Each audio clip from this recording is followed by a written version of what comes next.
چند روز قبل ان سے منسوب ایک اور سٹیٹمنٹ، ویڈیو سٹیٹمنٹ بھی منظر عام پر آئی تھی، اور ان کے ساتھ برامداغ بگٹی کی بھی ایک ویڈیو سٹیٹمنٹ سامنے آئی تھی، جہاں پر وہ بھارتی حکومت کو متون کرتے ہوئے پائے گئے تھے، جس میں ان کا یہ کہنا تھا کہ بھارتی حکومت نے ہم سے وعدہ کیا تھا کہ وہ ہمیں بلوچستان میں شورش کرنے کے لیے، وہاں پر جناب بغاوت لائک سچویشن کو کریٹ کرنے کے لیے پیسے دیں گے، فنڈنگ دیں گے، اور اس کے بعد اب بھارتی حکومت اپنے ان وعدوں سے پیچھے ہٹ گئی ہے اور وہ بلوچستان کے معاملے کو انٹرنیشنلائز کرنے میں بھی ناکام ہوئی ہے، اور انہوں نے بلوچستان کی جلا وطن خود ساختہ انہوں نے کوئی حکومت بنائی ہوئی تھی، اس کو بھی بھارت نے ابھی تک تسلیم نہیں کیا۔ یہ انہوں نے چارج شیٹ کی تھی، لیکن اب خاص طور پر مئی میں پاکستان اور بھارت کے درمیان ہونے والی لڑائی کے بعد صورتحال تبدیل ہو گئی ہے، اور بھارت نے ایک مرتبہ پھر بلوچستان کے اندر جو پراکسیز ہیں، Harbiyar Marri, Brahamdagh Bugti, B L A, B L F جیسی، ان کو ایک مرتبہ پھر سینے سے لگا لیا ہے، اور ان کے جناب ناز نخرے اٹھائے جا رہے ہیں، ان کو جناب بلینز آف ڈالرز کی جو رقومات ہیں وہ فراہم کی جا رہی ہیں تاکہ یہ پاکستان کے اندر بد امنی کو پھیلائیں۔ اب یہ جو انہوں نے پاکستان کے اوپر الزامات عائد کیے ہیں، یہ اگر تاریخی تناظر دیکھیں تو یہ قطعی طور پر حقائق سے میل نہیں کھاتے۔ مثال دیتا ہوں آپ کو، جس طریقے سے ہربیار مری کا یہ کہنا ہے کہ سلامتی کونسل کی جو صدارت ہے وہ پاکستان کو نہیں سنبھالنی چاہیے تھی، کیونکہ یا ان کو یہ صدارت نہیں دینی چاہیے تھی، اور اس سے جناب ادارے کا جو وقار ہے وہ مجروح ہوگا۔ اب ان کو بنیادی چیزوں کا علم نہیں ہے۔ حقیقت یہ ہے کہ پاکستان کے حوالے سے ایف اے ٹی ایف جیسا ادارہ جو ہر ایک ایشو کو، چاہے وہ دہشت گردی کی جو ہے اس پر الزامات ہوں، دہشت گردی کی فائنینسنگ ہو، منی لانڈرنگ ہو، ہر طرح کی جو بھی پیمانے ہیں وہ اس کو چیک کرتا ہے، اور چیک کرنے کے بعد ملک کو بلیک لسٹ، گرے لسٹ یا گرین لسٹ میں ڈالتا ہے۔ ایف اے ٹی ایف نے پاکستان پر اس طرح کے تمام الزامات کا جائزہ لینے کے بعد پاکستان کو نہ صرف کلیئر کیا بلکہ پاکستان کو گرے لسٹ سے بھی ہٹا کر پاکستان کو گرین لسٹ کے اندر شامل کیا، جو کہ اس بات کا ثبوت ہے کہ پاکستان نے اس جیسے انٹرنیشنل ادارے کو نہ صرف سیٹسفائی کیا بلکہ پاکستان نے اپنی پوزیشن کو نہایت مؤثر انداز سے دنیا کے سامنے رکھا۔ ایف اے ٹی ایف کے اندر بھی بھارت نے پاکستان کو نقصان پہنچانے کی کوشش کی، پاکستان کو گرے سے بلیک لسٹ میں ڈالنے کی کوشش کی، اور وہاں پر بھی ان کو ناکامی ہوئی۔ اسی طریقے سے سلامتی کونسل کی جو صدارت ہے یہ باری باری ہر ایک ملک سنبھالتا ہے، اور پاکستان نے بھی اپنا نمبر آنے کے بعد سلامتی کونسل کی صدارت سنبھالی۔ اصل میں تکلیف یہ ہے کہ پاکستان کو ابھی ریسنٹلی اقوام متحدہ کے کاؤنٹر ٹیررزم کمیٹی کی سربراہی بھی سونپی گئی ہے، اور اس کمیٹی کے جو صدارت ہے وہ پاکستان کو ملنے کے بعد پاکستان نے بلوچستان میں بھارتی مداخلت کے حوالے سے نہ صرف ٹھوس شواہد دنیا کے ساتھ شیئر کیے ہیں بلکہ پاکستان نے دنیا کو آگاہ بھی کیا ہے کہ اس وقت اگر کوئی کراس بارڈر ٹیررزم میں ملوث ہے تو وہ دنیا کا نمبر 1 دہشت گرد ملک جس میں دہشت گردی کو باضابطہ طور پر سرکاری سرپرستی حاصل ہے وہ بھارت ہی ہے۔ اور پاکستان کی طرف سے بلوچستان میں بھارتی مداخلت کو ٹیک اپ کرنے کے بعد ہربیار مری جیسی جو پراکسیز ہیں ان کو سامنے لایا گیا ہے تاکہ وہ پاکستان پر بھونکیں۔ اس کے علاوہ اس سارے عمل کا کوئی اور مقصد نہیں۔ ان کا یہ بھی کہنا ہے کہ جناب پاکستان جو ہے وہ جہاد اور ٹیررزم کا ایکسپورٹر ہے۔ ٹیررزم کے حوالے سے تو میں نے آپ کو بتایا، لیکن حقیقت یہ ہے اگر آپ کو یاد ہو حالیہ دنوں میں بھارتی صحافی تھے کرن تھاپر، انہوں نے بلاول بھٹو زرداری صاحب کا ایک انٹرویو کیا تھا، اور انہوں نے اس انٹرویو میں بار بار بھارت کی طرف سے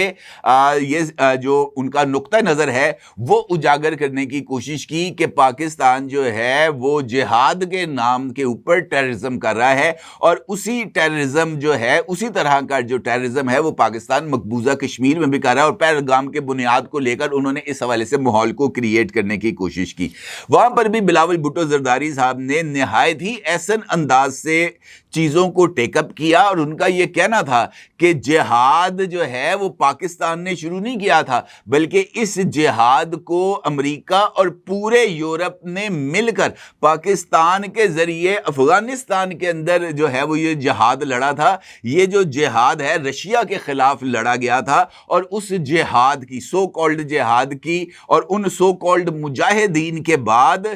جو ہے وہ دنیا نے رشیا کے ٹوٹنے کے بعد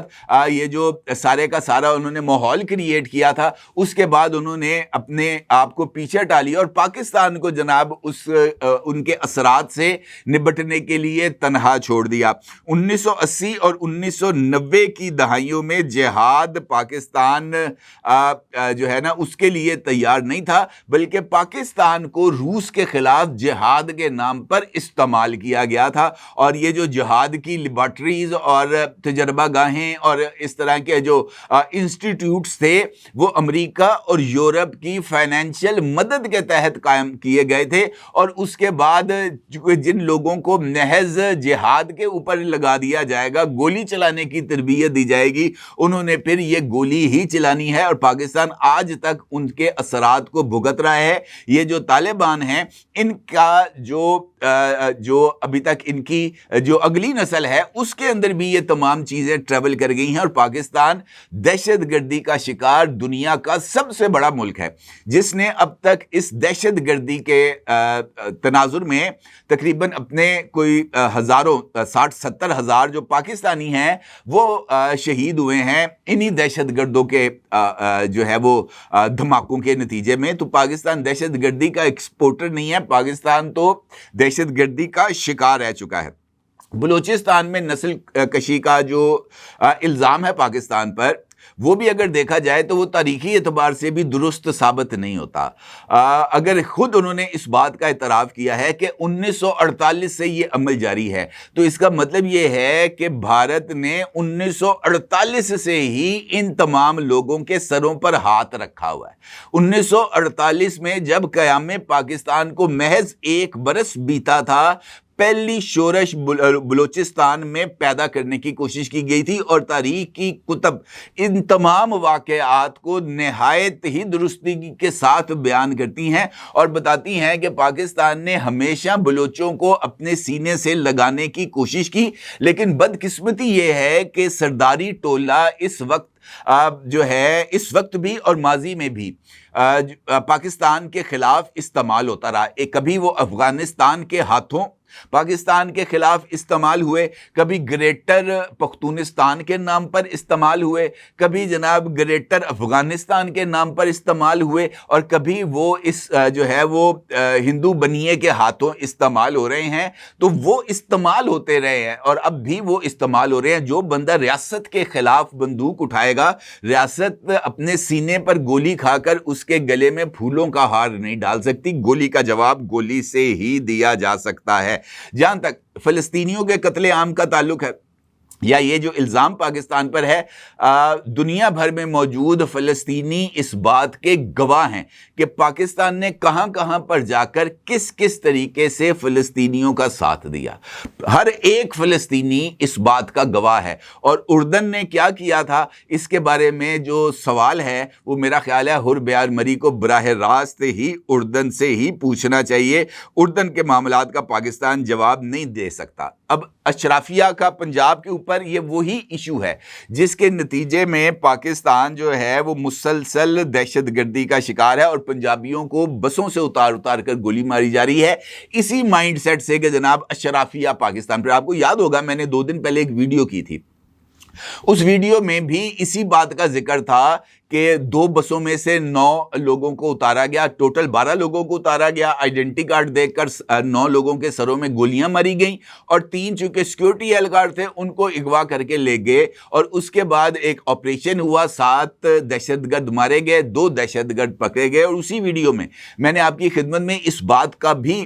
جو ہے وہ نقطہ آپ کے سامنے رکھا تھا کہ اب حکومت سنجیدگی کے ساتھ سوچ رہی ہے کہ بلوچستان کے اندر یہ جو سیکیورٹی سٹرکچر ہے، خاص طور پر سویلین سیکیورٹی سٹرکچر جو پولیس یا لیویز کے ذریعے وہاں پر نافذ العمل تھا، اس کو تبدیل کیا جانا چاہیے اور کیٹیگری بی کے نظام کو کیٹیگری اے میں تبدیل کیا جانا چاہیے۔ اب اس کو گورنمنٹ آف پاکستان کی طرف سے لارجر سکیل پر دیکھا گیا۔ 18ویں ترمیم کے بعد امن و امان کا ایشو قطعی طور پر صوبوں کے کنٹرول میں دے دیا گیا تھا اور وفاق کو صوبائی معاملات میں مداخلت سے روک دیا گیا تھا، اور یہ بات کہہ دی گئی تھی کہ امن و امان صوبوں کا مسئلہ ہے اور صوبے ہی امن و امان کے ایشو کو ہینڈل کریں گے اور پولیس کے ذریعے امن و امان کو کنٹرول کریں گے۔ لیکن دہشت گردی کے پے در پے واقعات نے اس بات کو محسوس کیا ریاستی اداروں کے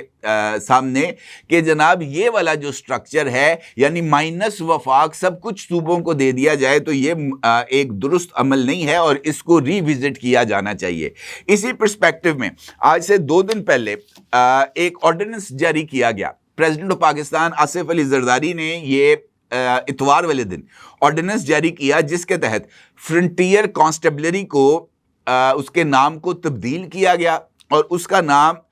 فیڈرل کانسٹیبلری رکھ دیا گیا، اور اس کے ساتھ ساتھ اسی آرڈیننس کے تحت ان کو یہ اختیار حاصل ہو گئے کہ وہ نہ صرف 4 صوبوں بلکہ گلگت بلتستان اور آزاد کشمیر کے اندر بھی امن و امان قائم رکھنے کے لیے، سیکیورٹی کو برقرار رکھنے کے لیے قانون نافذ کرنے والے دیگر اداروں کی معاونت بھی کر سکیں گے۔ اور اس کے بعد جو ہے وہ اس کا ایک نوٹیفیکیشن بھی جاری کر دیا گیا، اور اس آرڈیننس کے مطابق یہ جو فیڈرل کانسٹیبلری ہے یہ ابتدائی طور پر سرحدی علاقوں میں امن و امان قائم رکھنے، ان علاقوں کی سلامتی یقینی بنانے اور عوامی امن کو برقرار رکھنے کے لیے قائم کی گئی تھی۔ یہ بات، یہ جو آرڈیننس ہے اس کے سامنے آنے کے بعد یہ بات بھی میڈیا کے اوپر اس کا ذکر آیا کہ یہ ایک متوازی جو ہے نا ایک ادارہ قائم کیا گیا ہے صوبائی اداروں کے۔ اگر دیکھا جائے تو بہت سارے معاملات میں ماضی میں ہم نے دیکھا جب پولیس کو چند شخصیات کے خلاف کارروائی کرنے سے روکا گیا۔ مثال دیتا ہوں آپ کو، حالیہ دنوں میں پاکستان کی ایک سیاسی جماعت کی ایک شخصیت خیبر پختونخوا میں موجود تھی، اور وہ خیبر پختونخوا کے چیف منسٹر ہاؤس میں مقیم تھی اور ان کے ناقابل ضمانت وارنٹ گرفتاری جاری کیے گئے تھے۔ اسلام آباد سے پولیس ان کو گرفتار کرنے کے لیے خیبر پختونخوا گئی، تو خیبر پختونخوا پولیس نے جو عدالتی حکم کے باوجود اس سیاسی شخصیت کو اسلام آباد پولیس کے ہاتھوں گرفتار کرنے سے روک دیا، ریزسٹ کیا اور کہا کہ اگر آپ واپس نہ گئے تو ہم آپ کو گرفتار کر لیں گے۔ یہ ایک ایسا پیرلل نظام ڈیولپ ہو گیا تھا جس کو روکنا یا جس کو کنٹرول کرنا بہت زیادہ ضروری تھا، اور وفاق اس صورتحال میں قطعی طور پر ہینڈلیس نہیں رہ سکتا تھا۔ اور یہی وجہ ہے کہ یہ جو فیڈرل کانسٹیبلری ہے اس کے دائرہ اختیار کو ملک بھر میں پھیلایا گیا ہے۔ اس کو انسپیکٹر جنرل جو ہے وہ اس کو لک آفٹر کریں گے، اور مختلف اس کے ساتھ یہ بٹالین لیول اور پلاٹون لیول کے اوپر یہ ادارہ کام کرے گا۔ بلوچستان کے حوالے سے اس کی سگنیفیکنس بہت زیادہ اہمیت کی حامل ہے، کیونکہ بلوچستان میں سرداروں نے یہ چورن بیچا تھا اس وقت کی حکومتوں کے سامنے کہ ہمیں لیویز قائم کرنے دیں، ہم لیویز کے ذریعے اپنے اپنے قبیلوں کو کنٹرول کریں گے، اور وہاں پر انہوں نے اپنے چیلے چانٹوں کو، اپنے جو غلام تھے ان کو انہوں نے لیویز کے اندر شامل کرا دیا تھا، اور تنخواہیں بھی ساری کی ساری لیویز کی سردار ہی وصول کر رہے تھے۔ یہ سسٹم خاص طور پر بلوچستان کے اندر تو مکمل طور پر ناکام ہو گیا۔ اب یہ جو ایف سی ہے یہ نہ صرف بلوچستان میں تعینات ہوگی بلکہ یہ امن و امان قائم رکھنے کے لیے بھی رول پلے کرے گی، اور وہاں پر جو کیٹیگری اے کی سیکیورٹی ہے وہ وہاں پر فراہم کی جائے گی بلوچستان کے لوگوں کو۔ اب اس آرڈیننس کی چونکہ ایک مدت ہے اور اس آرڈیننس کو منظور کرانا ہے پارلیمنٹ سے، اس حوالے سے اس آرڈیننس کے مطابقت رکھتا ہوا جو بل ہے، قانونی مسودہ، وہ تیار بھی کر لیا گیا ہے اور اس کو وفاقی کابینہ کے اجلاس میں پیش کیا جائے گا اور وفاقی کابینہ سے منظوری کے بعد اس مسودہ قانون کو قومی اسمبلی کی متعلقہ پارلیمانی کمیٹی میں پیش کر دیا جائے گا اور پارلیمانی کمیٹی کی منظوری کے بعد جو ہے وہ اس بل کو باضابطہ طور پر قومی اسمبلی اور پھر سینٹ میں پیش کر کے اس کو منظور کرایا جائے گا. منظور کرانے کے بعد اس کا گزٹ نوٹیفیکیشن جاری کیا جائے گا اور گزٹ نوٹیفیکیشن کے بعد یہ قانوناً فورس نہ صرف ملک بھر میں آپریٹ کرے گی بلکہ اس کے نتیجے میں وفاق براہ راست صوبوں کے اندر امن و امان یا دیگر چیلنجز سے نبرد آزما ہونے کے لیے اس فورس کو بروئے کار لے کے آئے گا. اب وفاق کو کسی بندے کو گرفتار کرنے کے لیے، کسی جگہ پر کوئی اور کام کرنے کے لیے اس صوبے کی پولیس کو استعمال میں لانے کی ضرورت نہیں ہوگی. ابھی بھی ہم نے دیکھا ہے کہ کئی جگہوں پر یہ خبریں آ رہی ہیں کہ فلاں جلوس نکل رہا ہے، فلاں جگہ پر احتجاج ہوگا، تو اس کو کنٹرول بھی اب یہی فیڈرل کانسٹیبلری ہی کرے گی متعلقہ پولیس کے ساتھ تعاون کر کے. تو یہ وفاق کو مزید ڈیپتھ دے گا صوبوں کے اندر آپریٹ کرنے کے لیے، سیکورٹی ایشوز پر، لا اینڈ آرڈر پر، اینٹی ٹیررزم پر اور اس کے ساتھ بارڈر سیکورٹی پر. اور اس وقت بارڈر سیکورٹی سب سے بڑا ایشو ہے پاکستان کا اور مجھے ایسے لگتا ہے کہ اب یہ جو نئی سیکورٹی ڈاکٹرین وجود میں آ رہی ہے، اس نئی سیکورٹی ڈاکٹرین کے نافذ عمل ہونے کے بعد وفاق ہو یا اسٹیبلشمنٹ ہو، اس کو جو ہے نا ڈیپلی ان سائڈ دی پروونسز جا کر کام کرنے کی جو لبرٹی حاصل ہوگی، اس سے کچھ نئی چیزیں ہمیں ڈیولپ ہوں گی اور شاید اس کے کچھ بہتر اثرات پاکستان کے سیکورٹی سسٹم پر ڈیولپ ہو جائیں، خاص طور پر خیبر پختونخوا اور بلوچستان کے تناظر میں. اپنی جگہ ضروری اظہار کیجیے گا. آپ کو بہت شکریہ. اللہ حافظ.